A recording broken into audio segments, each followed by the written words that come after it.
আসসালামু আলাইকুম, স্বাগতম জানাচ্ছি বিবিসি নিউজ আন্তর্জাতিক সংবাদে। শুরুতেই সংবাদ শিরোনাম, এরপর বিস্তারিত। গুহার ভেতরে মিলল সেই 4 ইটালীয়র মরদেহ। আরব দেশগুলোর অনুরোধে ইরানের নতুন হামলা স্থগিতের ঘোষণা ট্রাম্পের। ইরানের সঙ্গে পারমাণবিক চুক্তির খুব ভালো সম্ভাবনা আছে বললেন ট্রাম্প। দর্শক, এতক্ষণ শুনছিলেন সংবাদ শিরোনাম। এখন বিস্তারিত। আপনি যদি ইসরায়েলের ধ্বংস চান এবং মুসলিমদের পাশে থাকেন, তাহলে ভিডিওতে লাইক করে চ্যানেলটি অবশ্যই সাবস্ক্রাইব করে দিবেন এবং আপনার মূল্যবান মতামত অবশ্যই কমেন্টে লিখে জানিয়ে দিবেন। এখন বিস্তারিত। ইউরোপের একটি দুর্গম পাহাড়ি অঞ্চলে ঘটে যাওয়া একটি হৃদয় বিদারক ঘটনায় আলোচনায় এসেছে 4 ইটালীয় নাগরিকের মৃত্যুর খবর। কয়েকদিন ধরে নিখোঁজ থাকার পর অবশেষে একটি গভীর গুহার ভেতর থেকে তাদের মরদেহ উদ্ধার করেছে উদ্ধারকারী দল। স্থানীয় প্রশাসনের তথ্য অনুযায়ী অভিযাত্রী দলটি মূলত প্রকৃতি অনুসন্ধান এবং গুহা ভ্রমণের উদ্দেশ্যে ওই এলাকায় প্রবেশ করেছিল। তবে গুহার ভেতরের জটিল পথ, অতিরিক্ত আর্দ্রতা এবং অক্সিজেনের স্বল্পতার কারণে পরিস্থিতি দ্রুত কঠিন হয়ে ওঠে। উদ্ধারকর্মীরা জানিয়েছেন, গুহার ভেতরে প্রবেশ করা অত্যন্ত ঝুঁকিপূর্ণ ছিল এবং কয়েক ধাপে অভিযান পরিচালনা করতে হয়েছে। আধুনিক যন্ত্রপাতি, বিশেষ নিরাপত্তা পোশাক এবং বিশেষজ্ঞ দলের সহায়তায় দীর্ঘ অনুসন্ধানের পর তাদের অবস্থান শনাক্ত করা সম্ভব হয়। আন্তর্জাতিক সংবাদ মাধ্যমগুলো বলছে, এই ঘটনার পর ইউরোপের বিভিন্ন দেশে অ্যাডভেঞ্চার পর্যটন নিয়ে নতুন করে নিরাপত্তা আলোচনা শুরু হয়েছে। বিশেষজ্ঞদের মতে, সাম্প্রতিক সময়ে তরুণদের মধ্যে চরম অ্যাডভেঞ্চারের আগ্রহ বাড়লেও অনেক ক্ষেত্রেই পর্যাপ্ত নিরাপত্তা পরিকল্পনা থাকে না।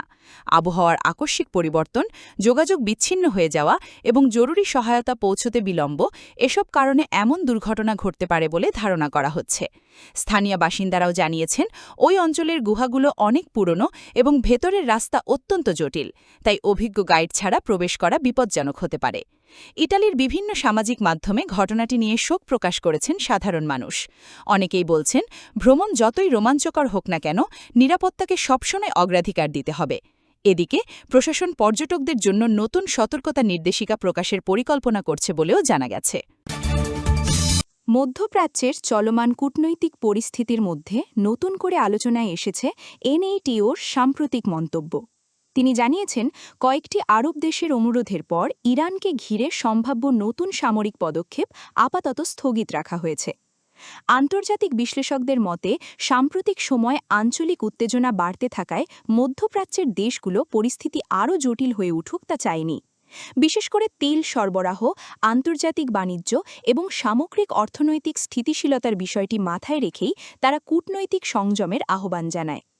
রাজনৈতিক বিশ্লেষকরা বলছেন, বর্তমানে বিশ্ব অর্থনীতি এমনিতেই নানা চ্যালেঞ্জের মধ্য দিয়ে যাচ্ছে।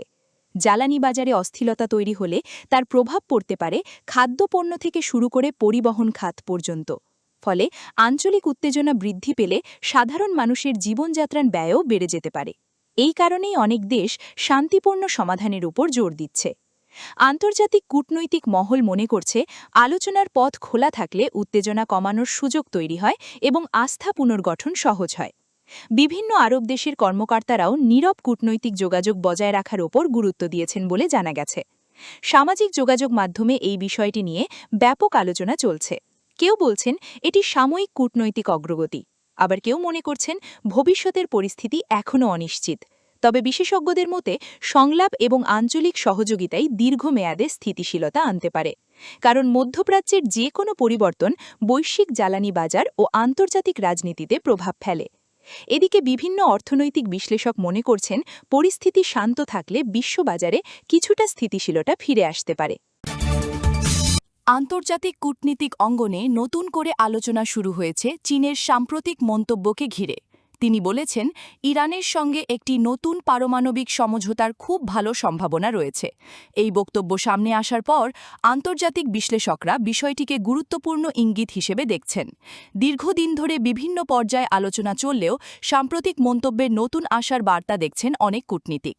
বিশেষজ্ঞদের মতে, একটি সফল সমঝোতা হলে তা শুধু মধ্যপ্রাচ্য নয়, পুরো বিশ্বের অর্থনীতি ও আন্তর্জাতিক স্থিতিশীলতার জন্য ইতিবাচক হতে পারে।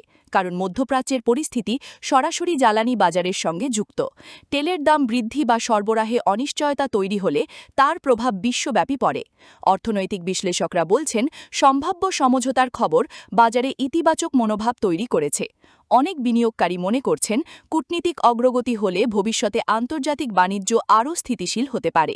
একই সঙ্গে বিশেষজ্ঞরা মনে করিয়ে দিচ্ছেন এই ধরনের আন্তর্জাতিক সমঝোতা সফল করতে সময়, ধৈর্য এবং একাধিক দেশের সহযোগিতা প্রয়োজন হয়। আন্তর্জাতিক সম্পর্ক বিশ্লেষকদের মতে সংলাপের মাধ্যমে উত্তেজনা কমানো গেলে আঞ্চলিক স্থিতিশীলতা বাড়তে পারে এবং সাধারণ মানুষের জীবনেও ইতিবাচক প্রভাব পড়তে পারে। সামাজিক যোগাযোগ মাধ্যমেও বিষয়টি নিয়ে নানা আলোচনা চলছে। কেউ এটিকে ইতিবাচক কূটনীতিক অগ্রগতি হিসেবে দেখছেন, আবার কেউ মনে করছেন এখনও অনেক গুরুত্বপূর্ণ ধাপ বাকি রয়েছে। তবে বেশিরভাগ বিশ্লেষকই বলছেন বর্তমান বিশ্ব পরিস্থিতিতে সহযোগিতা ও আলোচনা আগের যে কোনো সময়ের চেয়ে বেশি গুরুত্বপূর্ণ। বিভিন্ন আন্তর্জাতিক সংস্থাও শান্তিপূর্ণ সমাধানের ওপর জোর দিচ্ছে।